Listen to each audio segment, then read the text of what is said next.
Assalamualaikum warahmatullahi wabarakatuh. Perkenalkan, nama saya Latifah Zahro. Di sini kita akan membahas mengenai peradaban Arab pra-Islam. Poin yang pertama kita bahas yaitu tentang kondisi geografis. Jazirah Arab ini terletak di bagian barat Sahara Afrika hingga timur melintasi Asia, Iran Tengah, dan Gunung Gobi di Cina. Kondisi di Jazirah Arab rata-rata sangat panas dan kering, tapi para ahli mengelompokkan atau membagi wilayah Jazirah Arab menjadi 3 kelompok, yakni Arabia Petrus, Arabia Desertae, dan Arab Felix. Arab Felix ini adalah daerah Yaman yang subur sekali, banyak daerah hijaunya. Kemudian air desert ini gurun pasir yang panas sekali seperti itu, dan Arabia Petraea yaitu berbukit-bukit dan memanjang. Di Jazirah Arab oleh para ilmuwan Islam dikelompokkan menjadi wilayah Hijaz, Tihamah, Yamanid, dan wilayah Arud atau yang lebih dikenal dengan Yamamah.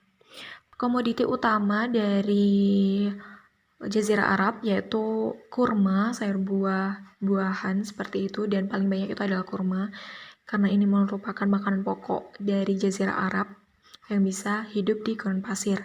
Kemudian untuk faunanya yaitu unta, kuda, domba. Yang paling penting sih unta, karena unta merupakan hewan yang sangat bisa beradaptasi di wilayah Jazirah Arab.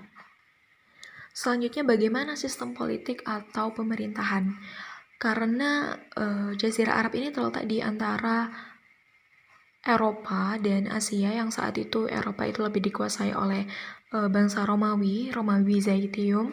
Kemudian di sebelah utara itu dikuasai oleh kerajaan Persia, sehingga termasuk lokasi yang strategis. Tapi kedua wilayah ini tidak mau menjajah keseluruhan dari wilayah Arab karena wilayahnya yang gersang.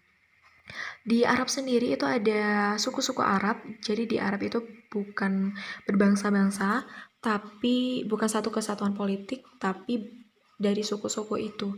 Jadi antar suku itu kadang terjadi peperangan yang tidak bisa terelakkan karena bangsa Arab itu sangat menjunjung solidaritas antar sesama suku seperti itu. Sementara suku itu dipimpin oleh kepala suku yang disebut Syekh. Tapi bukan berarti bahwa pada saat di Arab, bangsa Arab itu tidak mengenal pemerintahan. Khususnya di kota Mekah itu sudah mengenal pemerintahan. Awalnya itu dikuasai oleh suku Amalika yang berkuasa sebelum Nabi Ismail datang ke Mekah. Kemudian setelah Nabi Ismail datang itu dikuasai oleh suku Jurhum. Setelah suku Jurhum ada suku Khuza'ah, karena suku Jurhum ini menikmati hidupnya, jadi hanya bersenang-senang saja sehingga dimanfaatkan oleh Bani Khuza'ah. Kemudian saat kepemimpinan seorang Qusay dari suku Qusay ke keturunan dari Nabi Ismail dari Adnan, kemudian wilayah kota Mekah ini diambil alih, mengatur kembali kehidupan masyarakat, membangun Ka'bah kembali yang sudah tua dan diperbarui lagi, kemudian juga mengadakan Darun Nadwah. Dan sistem pemerintahan dari Qusay ini adalah kayak kerajaan, jadi diteruskan oleh anaknya atau saudaranya. Dan keturunan dari Qusay ini salah satunya adalah kakek Nabi Muhammad SAW, yaitu Abdul Muthalib. Saat kekuasaan Abdul Muthalib ini terjadi 2 peristiwa penting, yakni penggalian sumur Zam-Zam yang awalnya itu ditutup karena suku Jurhum harus meninggalkan kota Mekah setelah dikuasai atau direbut kekuasaannya oleh suku Khuza'ah. Kemudian percobaan penghancuran Ka'bah yang dilakukan oleh Abraham dan dari Habasyah yang gagal karena pasukan burung ababil yang dikirim oleh Allah SWT. Kemudian yaitu kepercayaan dan kebudayaan. Kebanyakan di mayoritas di Arab dia menyembah berhala, tapi ada juga yang menganut agama Yahudi, Kristen, dan agama Tauhid. Sementara kebudayaan saat sebelum masa pra-Islam itu sangat-sangat bisa dibilang tidak berperi kemanusiaan karena sistem perbudakan masih tergantung tuannya. Jadi hidup dan mati seorang budak itu tergantung tuannya.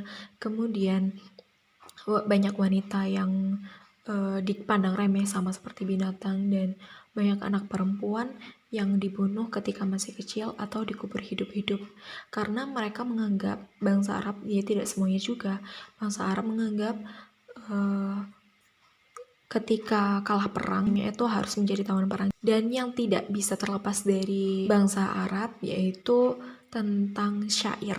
Syair itu merupakan kisah dari sejarah Arab itu sendiri, kemudian banyak nasihat-nasihat juga. Jadi posisi seorang penyair itu sangat luar biasa dihormati oleh masyarakat Arab.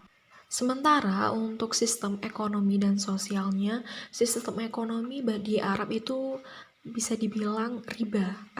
Misalkan pinjam itu kembaliannya lebih dari apa yang dia punya.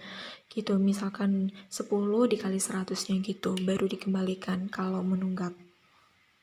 Tapi untuk sistem perdagangannya sudah ada ekspor impor di berbagai wilayah, di mana juga Mekah adalah kota yang merupakan jalur lalu lintas internasional karena perbatasan antara bangsa Persia dan Romawi tadi. Dan dibagi dalam sistem ekonomi dan sosial ini ada 3 golongan, yaitu konglomerat yang mempunyai modal yang lumayan besar, dan para pedagang yang membawa hasil komoditinya, hasil tanamannya, hasil jasanya kepada para konglomerat ini. Dan ada di masyarakat kelas bawah seperti preman dan sebagainya itu menjaga dan dibagi 10% dari total yang telah dijual.